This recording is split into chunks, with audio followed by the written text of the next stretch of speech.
In Pokrovsk, Ukrainians executed a coordinated assault to reclaim Kotlyne, breaking through Russian defenses in a powerful shock assault. With Russian defenses horribly undermanned and understrength, elite Ukrainian assault units exploited their weaknesses to the maximum effect. According to Euromaidan Press media outlet, the goal of the Ukrainian forces in this area is to retake control of the settlement of Kotlyne. Russians are trying to use Kotlyne to cut off the main supply road leading into Pokrovsk. By retaking Kotlyne, Ukrainians would not only force Russians to halt their flanking operations, but also restore their ground lines of communication with Ukrainian forces in Udachne, while encircling the Russians in the industrial zone of Kotlyne. To achieve this, the Ukrainians conducted a multi-phase ground assault operation. The Ukrainian plan was first to suppress the Russian forces in Kotlyne with intense drone strikes and artillery shelling, preventing them from maintaining their defenses and blocking their reinforcements. Subsequently, special forces and paratroopers would launch a combined assault and clear the village of Russian forces. Euromaidan Press says that the main advantage of the Ukrainian forces in this area is that they previously dismantled the outer perimeter of Russian defenses of Kotlyne with several special forces raids. Furthermore, due to the constant Ukrainian drone and artillery strikes on Russian logistics, Russian forces on the front line were increasingly undermanned and understrength.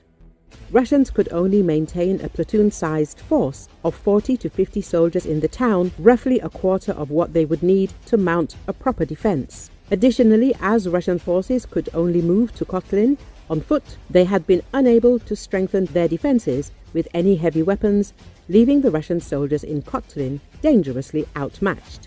On the other hand, Russians maintained control over the industrial zone of Kotlyne, providing powerful defense positions for the Russians. This would make any head-on assault of these facilities a bloody endeavor, as Ukrainian commanders devised a plan to starve out the Russians instead. Combat footage from the area reveals how the Ukrainian forces initiated their counterattack, with intense drone and artillery strikes on Russian positions in a compound guarding the entry into Kotlyne. After dismantling Russian firing positions, Ukrainian special forces from the 3rd Regiment conducted thunder run assaults to cause further chaos in the compound. The Ukrainians used speed and shock to overwhelm the remaining Russian defenders, firing through the walls of buildings with 50 caliber machine guns as if it were made of paper. By doing this, the Ukrainian special operators drove past and into the Russian rear, breaking the enemy's cohesion and causing massive casualties as Russians tried desperately to mount a defense. Euromaidan Press says. Finally, the last remaining Russian positions at Kotlyne, consisting of dugouts and trench networks in the tree lines surrounding the settlement, were cleared by the 425th Assault Battalion to consolidate complete control of the village. Additional footage reveals how 5 Ukrainian operators from the 130th Skala Battalion managed to corner 10 Russian soldiers in a dugout. Ukrainians pinned them down with grenades and small arms fire, allowing them to surround the dugout, killing 8 Russian soldiers and taking 2 prisoners.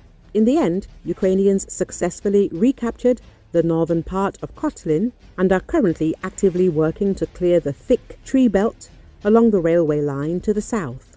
By further tightening the already narrow corridor to the Russian position in the industrial zone, Russians have been effectively taken into a pocket.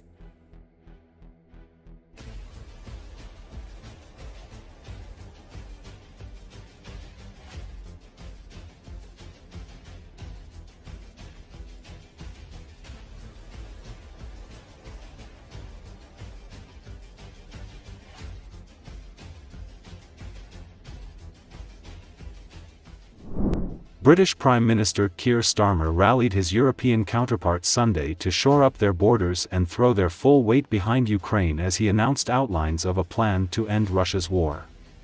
According to Associated Press, Starmer's exhortation to 18 fellow leaders that they need to do the heavy lifting for their own security comes 2 days after U.S. backing of Ukraine appeared in jeopardy when President Donald Trump lashed out at Ukrainian President Volodymyr Zelensky and said he wasn't grateful enough for America's support. The meeting had been overshadowed by the extraordinary scolding that took place on live television at the White House. Starmer used the opportunity as part of his broader effort to bridge the gap between Europe and the US and also salvage what had seemed like the start of a peace process before Friday's spat. Starmer said he had worked with France and Ukraine on a plan to end the war and that the group of leaders mostly from Europe had agreed on 4 things. The steps toward peace would keep aid flowing to Kiev and maintain economic pressure on Russia to strengthen Ukraine's hand, make sure Ukraine is at the bargaining table and any peace deal must ensure its sovereignty and security, and continue to arm Ukraine to deter future invasion. Finally, Starmer said they would develop a coalition of the willing to defend Ukraine and guarantee the peace. He said any plan would require strong US backing. He did not specify what that meant, though he told the BBC before the summit that there were intense discussions to get a security guarantee from the US. Starmer said he will later bring a more formal plan to the US and work with Trump.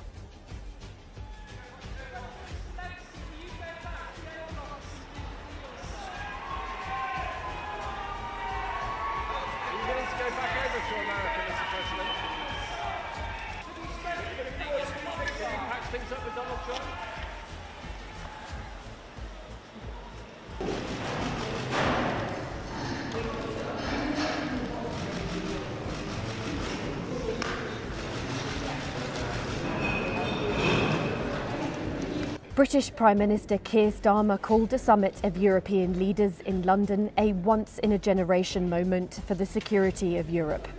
The leaders of European countries and Canada came here after blow-up in the White House between President Trump and President Zelenski left the future of the United States' relationship with Ukraine and Europe in jeopardy.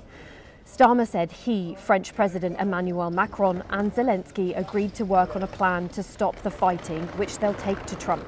It's not yet clear what exactly that'll involve, but the UK Prime Minister insisted it's backed by American security guarantees.